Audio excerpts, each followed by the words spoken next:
Când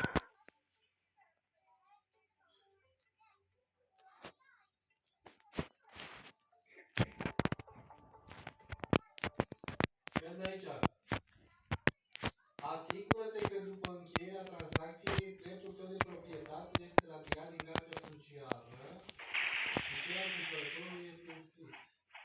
Notarul se ocupă de acest proces, dar este bine să verifici confirmarea finală.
Ce extraordinar!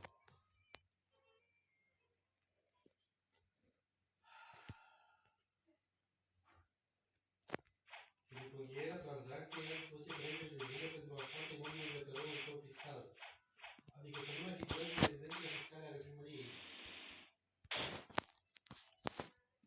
Te prezinți la Direcția de Impozite și Taxe Locale a primăriei, pe raza căreia se află imobilul.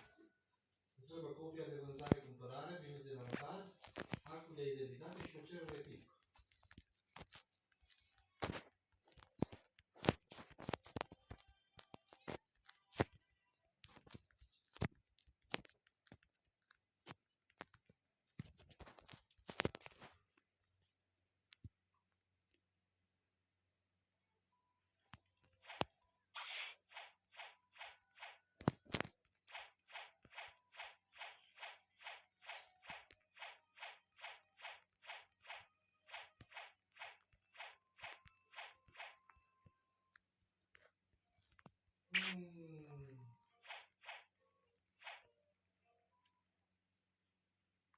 Asta n-am știut.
Nu ce faci? Te-ai liniștit?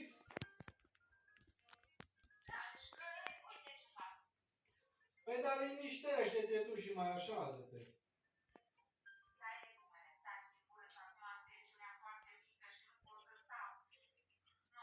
Ești culmea.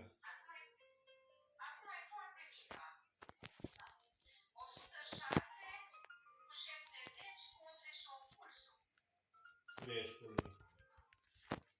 Și nu-i face să sare glarea. A reglat-o el într-o zi Dumnezeu. Mami, vezi că am vorbit cu Larisa? Așa, și ce-o zis? Și o zis că se interesează, era foarte ocupată, că se interesează, mami, și îmi trimite răspunsul, ori după amiaza asta mă sună, ori Eu am citit acum legea și noi n-am știut, știi? Zice aici că după încheierea tranzacției, în 30 de zile, trebuie să te duci la primărie cu copia de vânzare-cumpărare, cu actul de identitate și o cerere tip și să spui să te scoată din ăsta fiscal. Să nu zici că trebuie să vii. Păi nu, că eu o să încerc să trimit pe avocatul ăla de la Unidoară, pe Pluteanu. Hai de mine, mami. Da, că dacă trebuie să vin eu, tu dai seama că mă țăpăcit ăștia de tot. Păi da, că tu nu o să vii decât în zi de lucru. Apoi tu în care zi de lucru să vii?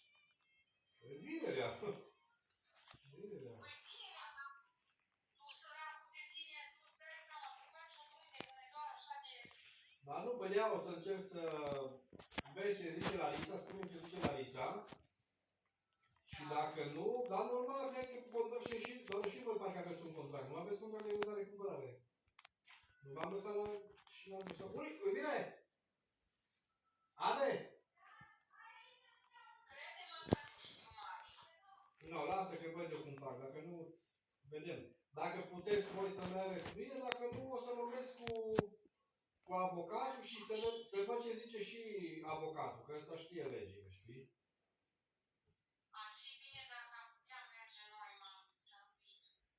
Bă, nu, și asta e, dacă trebuie să-i dau vreo 50-100 de euro, nu, că ea că-i dau decât să vin eu până acolo. Păi nu, oboseala să dă-i, mami. Da, păi da, nu, e mult. Nu, dar zi mai, să duci mai întâi ce zice asta. Da, deci în momentul în care mă sună și primesc răspunsul, mami, eu te și sună rapid. Da. Aici scrie că m-am uitat acum pe net să văd ce obligație, știi? Da. Voi contractele la utilități le-ați reziliat, care erau pe numele vostru. Eu cred că și astea trebuie reziliate. Parcă zis că îmi trebuia la apă și la curent trebuia atâta. Mami, nu știu, dar nu sunt pur. Chiar acum care treabă. Da, oricum te ține la trece, ține la Rita și le trebuie eu și te Mhm. Bine? No, bine, bine. Munte și Hodinăiești te lasă prostii. Ai văzut pe jos cum vor să-ți ia impozitul pe gem, ai văzut și pe zacuscă. Ai grijă. Te amendează și nu-ți normal la cap. Auzi, mă, șefi, hai să spun ceva. Păi ăștia fac o amendă bună anul ăsta, că eu ca anul ăsta n-am pus în viața mea atâtea probleme. Du-te pe nu-ți normal la cap, dar cum să le treacă prin cap așa ceva? Deci o să impoziteze și rahatul, cred că e bravo. Aia fi tu sigur, auzi, mă, șefi? Stai un pic că vine taxa coșurilor de fum de curent. Aia la voi, că la noi e de mult. Au mai fost? Trebuie să... Au mai fost, da. Trebuie să le dau cât, nici nu știu, cred că vine vreo 120-130 de euro pe an. Să-mi curăță foul. Mai șefi, atât am fost de tristă că ne-o sună neruciul ăsta. De ce? De fum, că este Nu, bă, dar de ce să fii tristă? Ești culmea acum, dar le trebuie curățat și aia, dar de cât curățam la ele? Adică tati.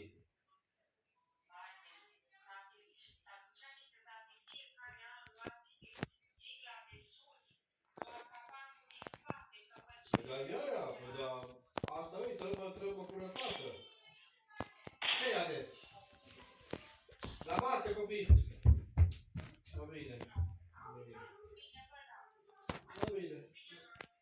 Ai grijă, papa. Ai grijă. Daniel, tu nu auzi? Acum.